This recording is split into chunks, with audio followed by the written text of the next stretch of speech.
Awesome. I'm super excited to have today's guest on our Producers Mindset call, Doug Huberman. He longtime friend, and Doug, you got so many incredible secrets that you're gonna share as much as possible today with our community. When I say secrets, it's like in a very positive way because you lived so many lives and wore so many hats, and it's beyond um, impressive. And the reason I want to have you here in our platform, because from time to time we bring non-realtors, right? And you're not a practicing realtor. However, and I'm gonna save all the goodies for you to share with us. You have such an incredible experience that I think it's gonna be. We'll do partially injustice for this like 30-40 minute session, but it's good enough to get a taste of who you are, what you are, and the stage is yours, my friend. Well, thank you. Um, should I go? Is that my invitation to go to share screen? Uh, all yours from here. All right, that would be. Okay, can everybody see the screen and hear me fine? Yeah. All right, so Meny asked me to do something a little bit different. So I'm not going to be doing a pitch. I'm not going to be trying to sell you on my real estate services we provide. This is more of a personal case study on building a career in business in real estate, using what we do as an example to explain it and to give it context. And I want to start off with one of my great grandfather's favorite comments. He was probably the most biggest influence on my life as far as how I view the world. And he used to always say in his heavy Russian Ukrainian accent, there are 31 flavors of ice cream at Baskin Robbins for a reason. All right. And the reason is there's a common base in every flavor of ice cream, but they're totally unique because of the things that make them different. And the ingredients that make a wonderful chocolate ice cream would make a horrible vanilla ice cream. Or in my case, my favorite flavor is pistachio. And I need to understand I'm pistachio. There aren't that many pistachios out there, but I try to be the best pistachio I am. And so part of this discussion will be about making the base for your flavor of real estate business. And the other will be about the added things that make it your specific, wonderful, unique flavor. Who am I? Well, as Meny stated, I'm a real estate junkie. I admit it. I was in academia when I drank the real estate Kool-Aid. I was vice chairman of the Pikes Peak Area Council of Government Socioeconomic Advisory Council, which I believe was an organization that, to be on it, you just had to say it in one breath, and that was the and besides being a professor of economics. And in doing that, I fell in love with real estate. And I reached a point in my life where I had to decide if I was going to stay in academia and talk about real estate, or if I was going to leave academia and actually do real estate. And that's when I started my journey that's led to the starting of 3 different real estate companies. RVM Associates is the first, and it's a real estate investment company that currently has properties in California, Arizona, Nevada, Colorado, Texas, and Georgia. So when I'm not available, I might be on an airplane somewhere. AMCS, besides having the color logo that matches the pistachio ice cream I love, does turnaround consulting and asset management. And I don't know if everybody knows what both of those are. Turnaround consulting is I travel all over the country. I get hired to take problem real estate and turn it into something that's functional and producing income. And asset management is an interesting job because it's not a one-time turnaround. It's where I get hired to essentially be a virtual owner. The owner is here, I'm right beneath them, and I'm the one who's hiring and firing the property managers, the leasing brokers, and directing traffic, and only going back to the owner for major policy decisions. But in every other way, I'm wearing the hat and representing the owner. And then the one that most people know me for locally, because it only does business locally, is Lexington Property Management. So, again, I am thoroughly in love with real estate. I plan on retiring 5 years after I die. And, I do it because I love it. Now, before real estate, which is I think the adult attention to deficit disorder Meny was referring to, um, I was a professor of economics at the U.S. Air Force Academy and at the University of Colorado. And that's where I really, as I said, fell in love with real estate, because at the time there was a real estate driven recession. Hopefully most of you are too young to remember all the details, but the government changed the laws on how you could depreciate investment real estate. And it caused a huge collapse in values, which drove the savings and loans out of business. And then all of a sudden, the government inherited the ownership of tons and tons of real estate. And at the time I was a professor in Colorado, the federal government through the RTC owned 25% of the state. And that's why I got, on that government council. We're trying to figure out, how do you get out of a real estate driven recession?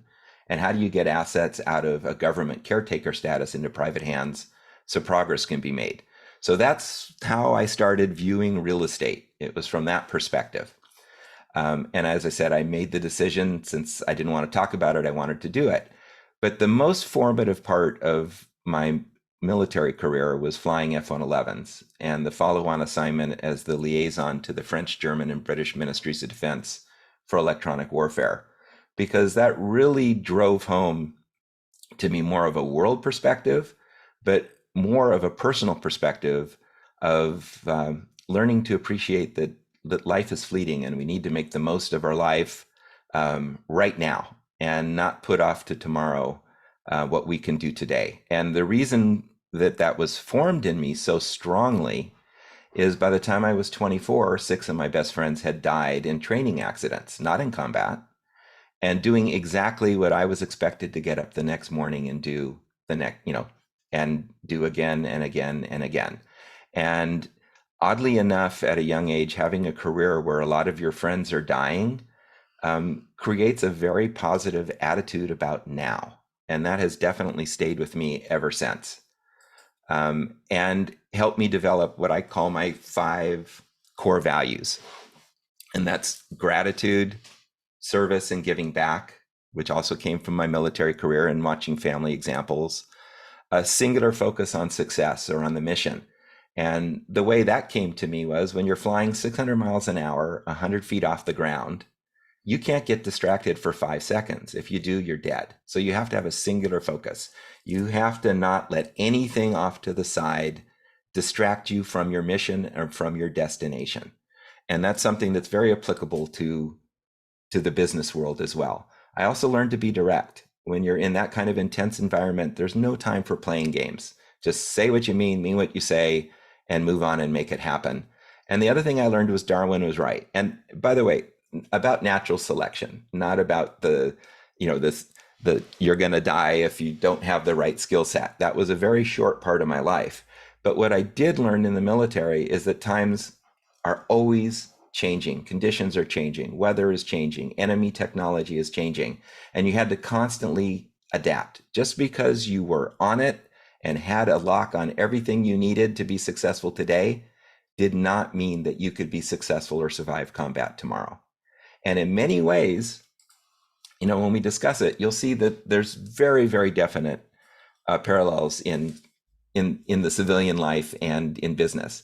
On gratitude, I just wanted to say, again, getting back to my great-grandfather, who, by the way, he was a fugitive. He had to escape the Tsar, sleeping in graveyards, made it to the United States. He ended up being a co-founder of the Carpenters Union, and he represented the Carpenters Union on the AFL-CIO board. And he got to sit next to the president of the Actors Union. And at the time, the president of the Actors Union happened to be Ronald Reagan. And my great-grandfather used to always say, isn't it amazing that a fugitive who had to flee his country could come to America and end up sitting next to a future president? And you have unlimited possibilities, and always remember that. But what he used to say, which I think just encapsulated, and again, in his Russian accent, which I don't know who I end up sounding like as a cartoon character, but he'd say, isn't it interesting that it is absolutely impossible to feel grateful and unhappy at the same time? And if you concentrate on what you're grateful for, one, you'll always be happy, but you also won't be bogged down by your past. so you can focus on your future. So I have to share what I'm most grateful for. And Meny knows my bride very, very, very well. And I have a loving and supporting family. And that means I am perpetually grateful. And that, again, helps me to focus on where I need to go. Service and giving back was a big part of my family tradition. And I want to talk about 3 of the charities I'm involved with, not to promote them, but to help you understand context and why I think it's so important. I was a co-founder of the Colorado Ski School for the Blind, and spent my years in Colorado. While I was a professor, I spent my Tuesday evenings and my weekends skiing with blind skiers and teaching their family members how to guide them so they wouldn't need someone like me to take family vacations and enjoy skiing. I'm co-founder of the Levitt Pavilion for the Performing Arts, which is the 2nd largest free concert series in the country. And I work with Diavolo. And I don't know, does anybody here know Diavolo? It's so much easier in person because then I can make eye contact with you. But Diavolo is a world famous dance troupe. They were finalists on America's Got Talent. They perform all over the world. But they have a program where they accidentally figured out how to help homeless, drug addicted veterans who are suffering from PTSD. And one of the board of directors thought, why don't we put these troubled vets through the same training we put the professional dancers through? And strangely enough, they ended up with a 96% cure rate for these homeless vets, whereas traditional drug and therapy that the VA provides has less than a 30%. And why is that? Because what they found is it's not what the veterans did and what they saw that is why they can't readjust. It's what they left behind when they came back to civilian life that is the reason they can't adjust. All right, so they gave them structure. Remember, the military is hierarchical, a dance troupe, hierarchical, right? They gave them camaraderie.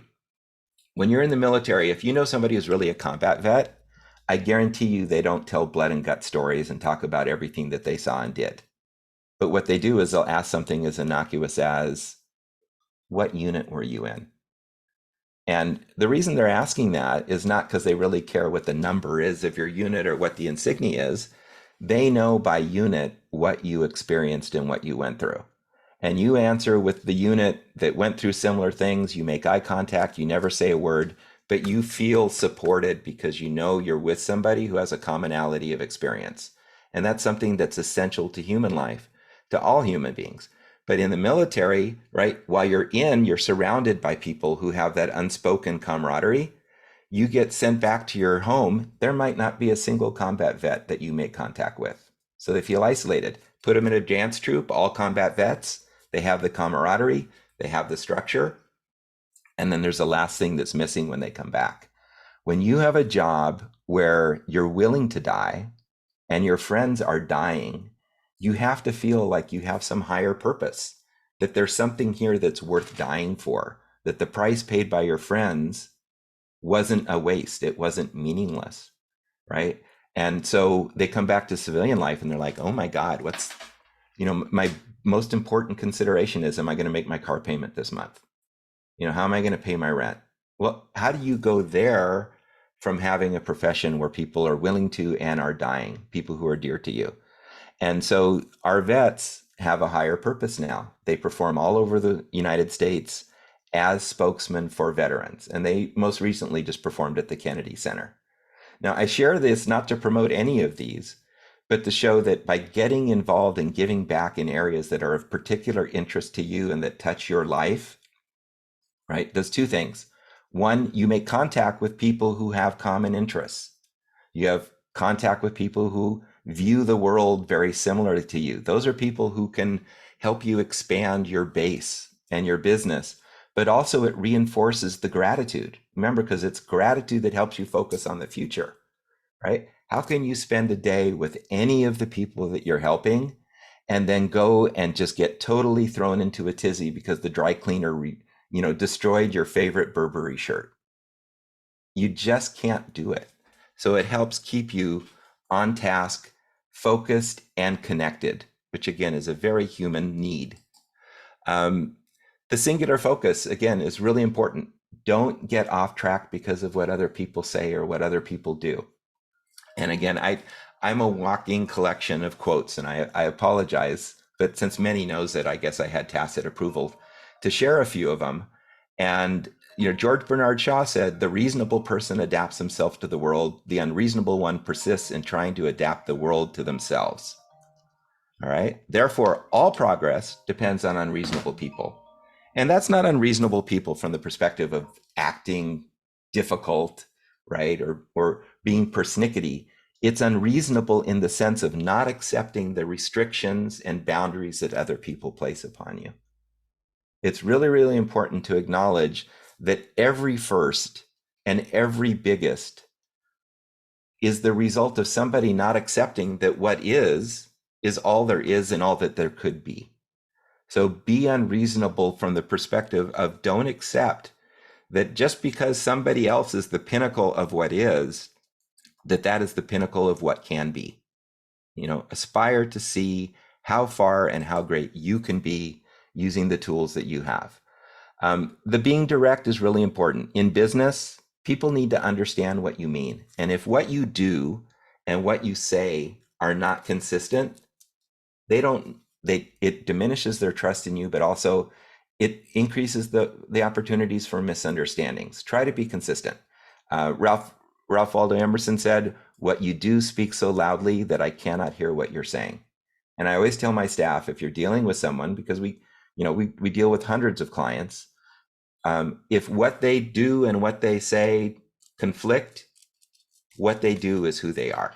And my great-grandfather used to say, people say what they say because of what they want you to think, but they do what they do because of what they really think. So it's important to understand that about others and aspire to have them be one and the same for yourself. Darwin was right in the sense that the world's always changing, and if you don't adapt, you get left behind. I don't know if anybody here, I wish I was in person, knows who Eric Hoffer is. Very interesting character. He was a longshoreman. He spent decades loading and unloading ships before the days of containers, literally when every individual thing had to be put on the ship and taken off. And then he started writing and musing and reflecting on the world, and he became a world famous philosopher. And this is one of my favorite quotes that I carry with me all the time. And it's, "In times of change, learners inherit the earth, while the learned find themselves beautifully equipped to deal with a world that no longer exists." Okay? What we know, no matter how perfect it is suited for today. It may not suit us tomorrow. And if you think about real estate, just think about it. 6 months ago, interest rates were 3%. Now they just broke 7, as of what I saw in the news today. That's a totally different world for your clients who are buying, and it creates a different environment for your clients who are selling. Go back 2 years, boom, pandemic. The way we do business had to completely change. And now it's come back in pieces, and it's almost all the way where it was, but it's all the way to where it was in those regards, but it's a different world.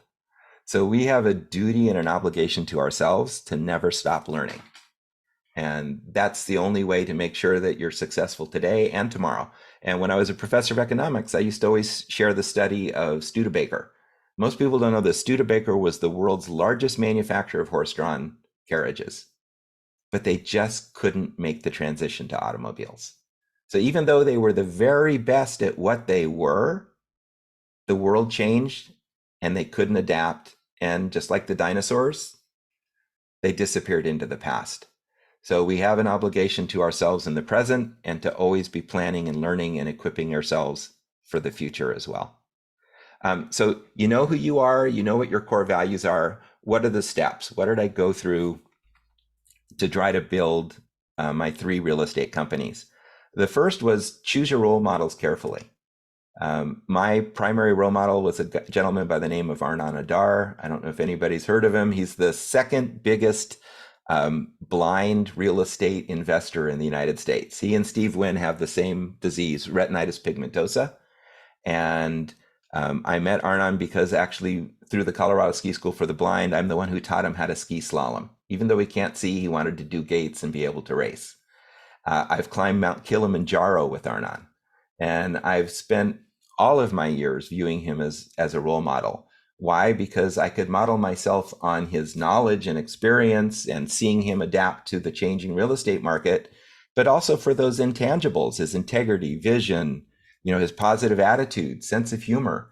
To be somebody who's doing hundreds of millions of dollars of business on real estate that's described to you by others that he can't even see, you have to be incredibly, positive, and his self-deprecation is, he doesn't take himself too seriously, and he communicates clearly because he can't rely on visual cues at all. He has to choose his words very, very well, and that's inspiring. And the thing about role models is, one, they can teach you, but the other thing is, if your role models are people who are further ahead in what you want to do, by your eyes being on them, your eyes are on your target, they're on your destination. And I give credit to Arnon for helping me keep my eyes on where I wanted to be. And I ended up working for him for 10 years. And then, because the sincerest form of a compliment is imitation, right? I ended up going out on my own because I realized I couldn't be him while I was still working for somebody. I had to be my own boss.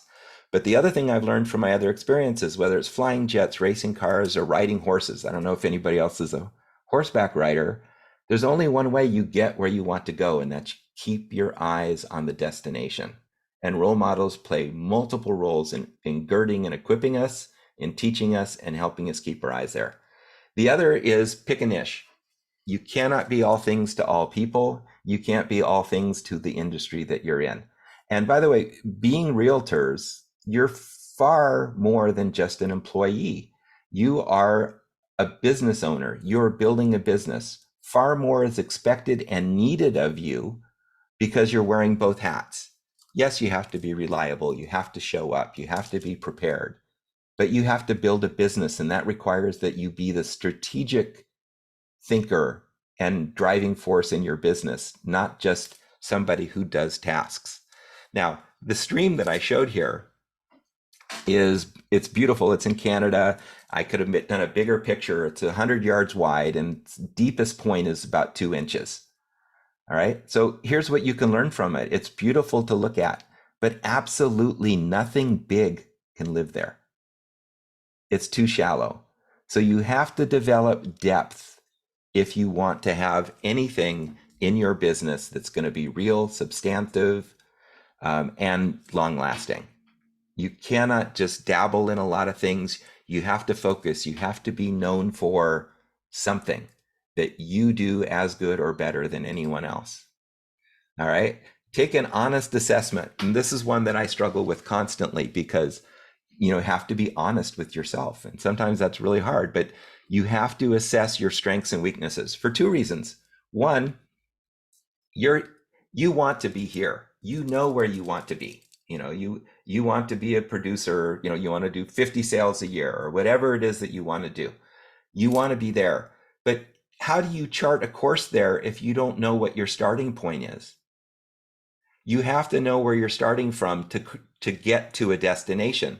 Because if you don't know where you are, you don't know how to get there. All right. And so by assessing your strengths and weaknesses, you can determine what skills you need that you don't have and what knowledge you need that you don't have, and you can set off to get it. The other thing is, nobody gets there alone. Whether you end up having a team or being a quote unquote individual agent out there, you still have a team. They just don't formally work for you. You have a team of other people who are coworkers. You have people that are lenders, title, escrow, that are investors, that are in every aspect of the industry, bankers, right? That will be part of your team. And you need to make sure that they complement you, that their strengths are your weaknesses and their weaknesses are your strength. Whether, again, I've had companies with up to 60 employees, right? You don't pick all type A personalities. You don't pick all people who are great and gabby with people. You don't pick all people who are great with math, right? You need to have balance. And how do you put those pieces together if you don't even know what shape your piece is? So you need that to know your destination, and you need it to know who you are and who you should choose to surround yourself with, which I think gets us to the biggest 4 for nuts and bolts of a business. And I don't know if you guys could hot mic. because I would like to get some answers to the question I'm about to ask, but you have to know what business you're really in. And so can anybody tell me what business Channel 7, ABC is in?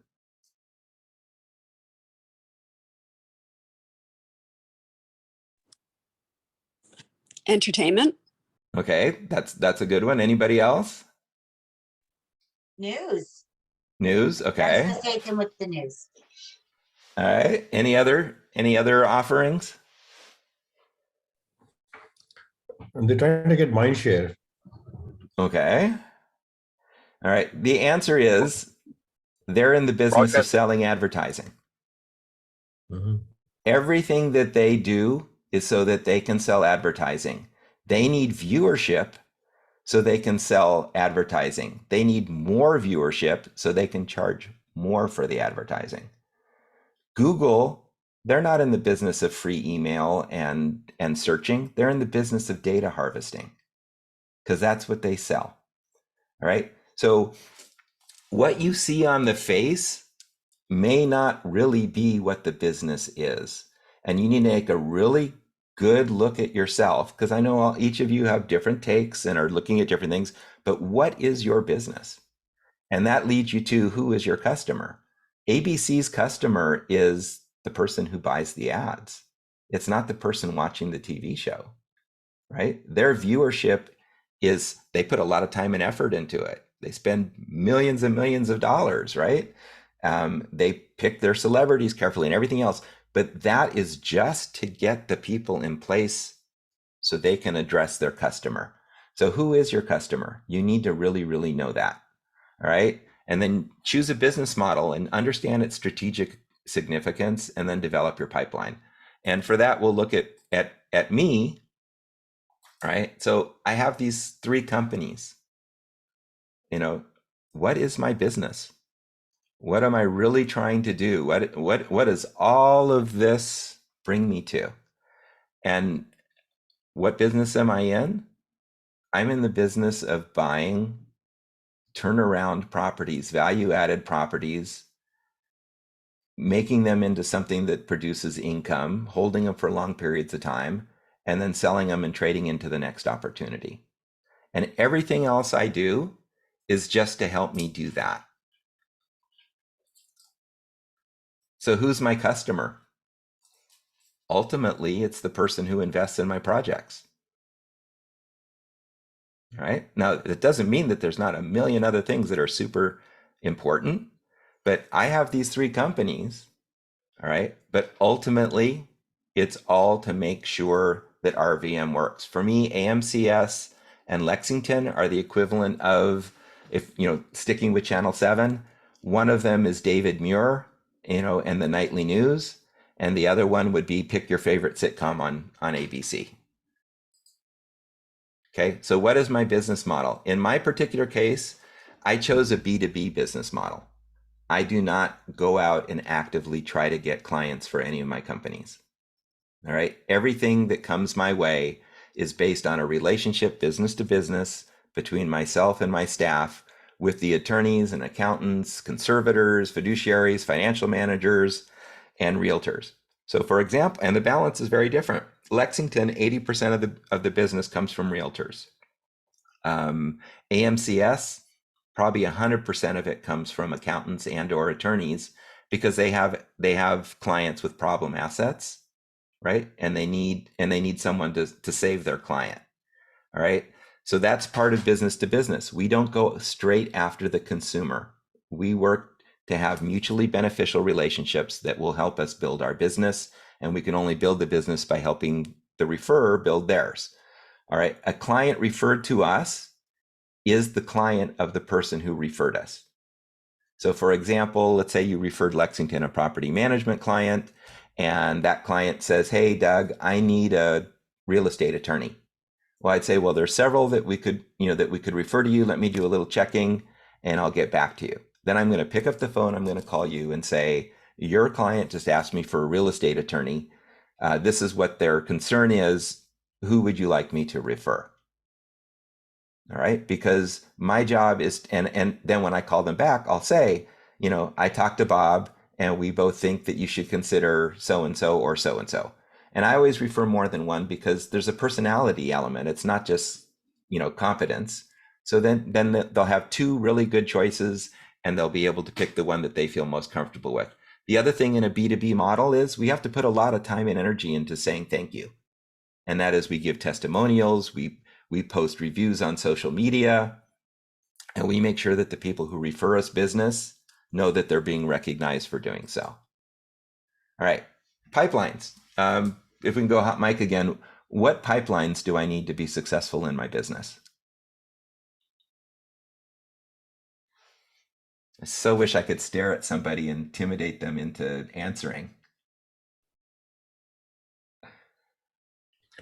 You need a pipeline of deals. You need to constantly be on the lookout for like where's the next deal, right? And Right. if you have a pipeline of deals, then you can take that to your investors and tell them about it, right? And they can invest in that. Or you can even look at how does it compare with what you have. So the point is, unless you have a pipeline of deals, nothing else works, right? So you got to get that first. Okay, so I need a pipeline of deals. Around that. Yeah. All right. What other pipelines do I need? And of course, you also need pipeline of investors. Bingo. Okay. Exactly. Yeah. So I'm in a business where I need two pipelines, right? I need to find, because again, remember, I'm not a mile wide and an inch deep. I focused on value added. That's problem properties that are fixable. And by the way, there's a lot of problem properties that aren't fixable. You need to know the difference. All right. So yes, I need two pipelines. I need a pipeline of properties and I need a pipeline of investors. And when you take that into account, you'll understand exactly why I have 3 real estate companies. All right. What does AMCS connect me to? Professionals who have clients that have problem real estate and owners of problem real estate. Well, that's my pipeline right there, in large part of identifiable properties that could potentially be acquisition potential. Now, also, every agent that I work with at Lexington, right, has other clients. So Monty knows that not only do I manage 400 properties and I could help his client if they have a problem asset in Denver, right? But he also knows that I buy investment properties.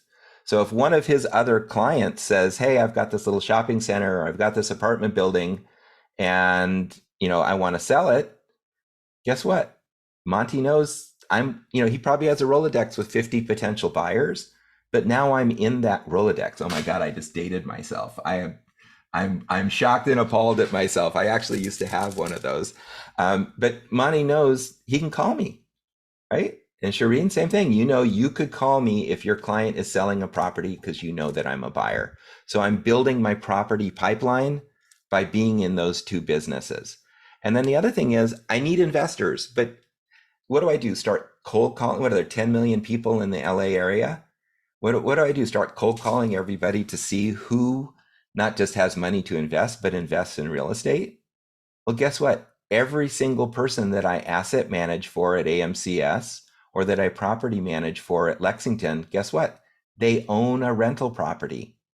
They likely own more, and they are people who might be open to investing in further rental properties. Yep. So And then what you would do is put them on a weekly email list, right? So every Wednesday you send them an email like, here are the new things coming up, and then they let you know if they want to.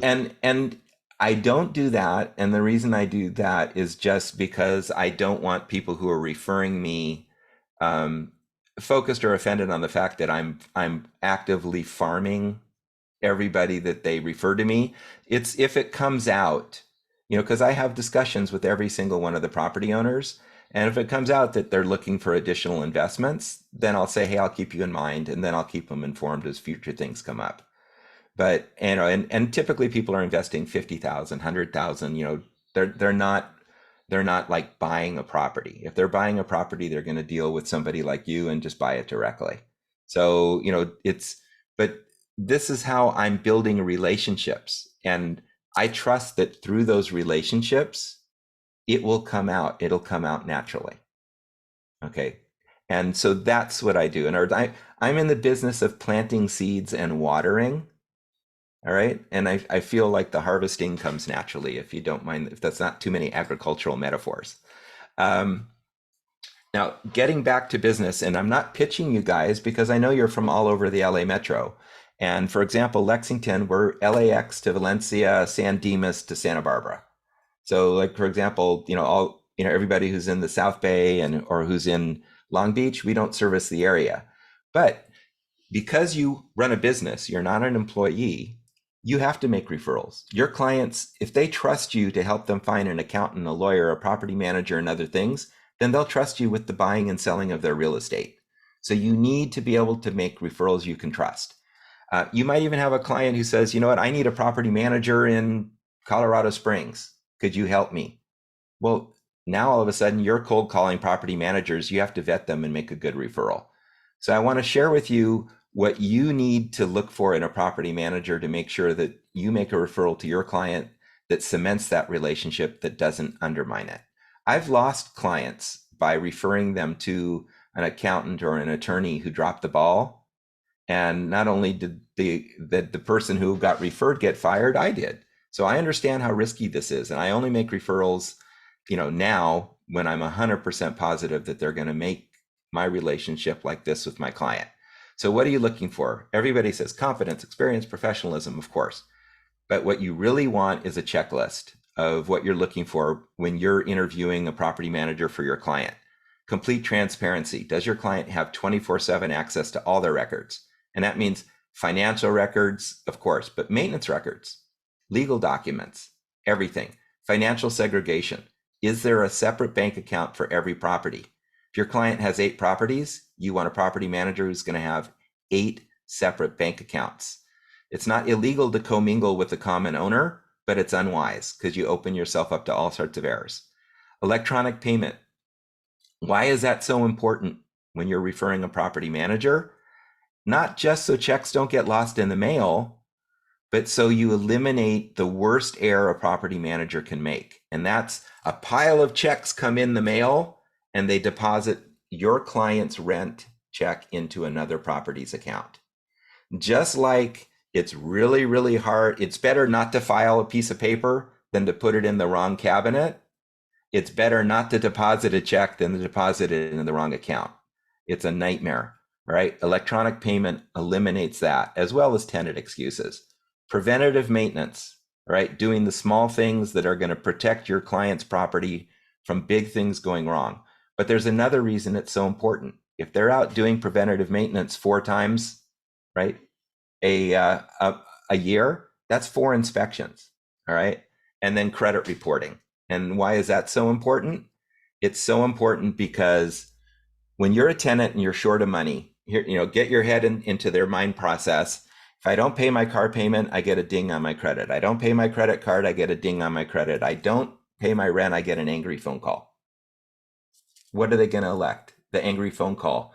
Your client becomes the lender of first resort if they don't credit report, right? And you want a property manager who's going to support you, right? Do not ever hire a property manager who buys and sells the product you buy and sell. You're handing your client to a potential competitor. Do not do it. Okay. Do not hire one unless they're legally obligated to provide you with updates on the property. It should be in the contract. And the reason is, think about it. You call your client once a quarter and you just say, hey, checking in, see how your rental property is doing. Okay, you're keeping the relationship warm. But that's way different than you calling your client and saying, hey, I'm checking in. Your tenant has given notice they're moving out in 60 days. I've run the comps. If you decide you want to release it, you can raise the rent by $150 a month. If you decide you want to sell it, you're $250 to the positive. It's a single family residence. And I found an awesome 4-plex you could trade into where you'll increase your income and then you'll have less risk because the more units you have, the less risk you have, right? Now you're making an informed call. You're reinforcing your position as an expert, and you might just get a sale and a purchase out of the call. So that's a really important thing. And again, you have to ask the question and you need to see it. All right. And they should also be helping you expand your base of clients. And what does that mean? They should be willing to get on the phone when your client is looking at buying an investment property to help them decide if it's a good thing to pursue. They should be, if I don't know if any of you have this, and again, if we had eye contact, I have some clients that think ADUs are like God's gift to mankind. And they ADU, let's add another one. Let's add another one. Well, guess what? I have clients that have increased their income by 50% by doing an ADU. And I have clients who, against our advice, have put ADUs in that have destroyed the rentability of the main house. It's something that you need to manage, because if you sell a property to someone and then it's not rentable, even if it's the buyer's fault, right? They're going to blame you. You sold me a bad property. They're not going to say, God, I screw up. I should have never done that ADU. All right. And they should provide due diligence support. Once escrow's opened, they should help your client and you figure out whether the promise that in the pre-offer look that made it worth opening escrow is, should we close? Are we making, because it's always in real estate better to regret not buying something than to regret buying something. All right. And so I just wanted to show you what we do. And this is what you should ask from anybody. Right in our contract, paragraph 4, we were referred by, and it says it. But more importantly, the second sentence here says, owner requests that additional copies of reports be provided to the following professionals in addition to the referring real estate professional. So in our contract, if the tenant sign, or rather if the property owner signs it without crossing that out, we have the legal right to keep you informed about how that property is doing. If the tenant's moving out, if we've had discussions that they might consider selling. Now, we can't force the property owner to engage you for the sale, but we can make sure you know they're thinking about selling. And the one thing you know for sure is we're not going to pitch the business, because we do not buy and sell. So that's, so just to summarize, you really want one who's going to keep you informed and who has a business model where their business only grows if they help you grow yours. All right. So I think that's everything I had to say on that. I have, by the way, classes on economics for top performers, so that you can discuss with your clients what's going on in the economy and how it's likely to affect their assets, as well as even a short class on is an ADU for you. And I'll always be available to all of you to help you in any way I can, because I have a model where my business only grows if I help you build yours. And Doug, as I mentioned in the past, first of all, that was incredible. I could have guessed that you're a professor if you didn't tell us prior to that. It was beyond brilliant. So thanks again, because I didn't know what you're going to prepare for us. And in addition to that, yes, you and I already discussed that. I want to bring it to one of the offices to do the other sessions about more of the economy aspect of things, ADUs, etc. Because again, you're such a wealth of information, but not just by knowing about it or how to do it, but you're actually doing it, right? Oh, good. Are there questions or comments that we should share? Mostly shout outs as expected, and thank yous. Monty, anything you want to say? I love the idea you talked about earlier, that if you're flying a jet plane, right? I mean, you can't be distracted, right? Because even if you look left and right for a second, you're dead, right? So you have to focus on what you're doing very carefully. And then also that the fact that you could die any day tells you how important the day is, right? Most of us, some of us look back, like last 20 years, and we cannot write even a single thing that important that happened every single year in the last 20 years. Sometimes I've tried the exercise, and now you're making every day count because it could be your last, right? So the point is, those two things are very important, put straight into your face, that you have to focus on today and you have to focus on what you're doing. That was amazing. Oh, good. Well, thank you very much. And I look forward to meeting you in person. As I said, I prefer that because there's just something about eye contact that you can't get on a Zoom. I see a bunch of faces, but I look forward to having the opportunity to genuinely connect. And getting back to my thing on role models, you guys could not have a better one than Meny. And, I, because of what I do, I interact with hundreds and hundreds of agents and offices. And he really is somebody who, he lives what he tells you to do. He's not one of those do as I say, not as I do. He does exactly what he tells you, and it's proven, reliable. And by being associated with him, I know he'll help by setting a good example and also helping you keep an eye on your destination. And as Monty said, you don't want to get distracted by what's on your left and the right. You want to focus on where you want to go. Thank you, Doug. I appreciate you. it. And again, amazing session. Thank you. And thanks everybody for being a part of this.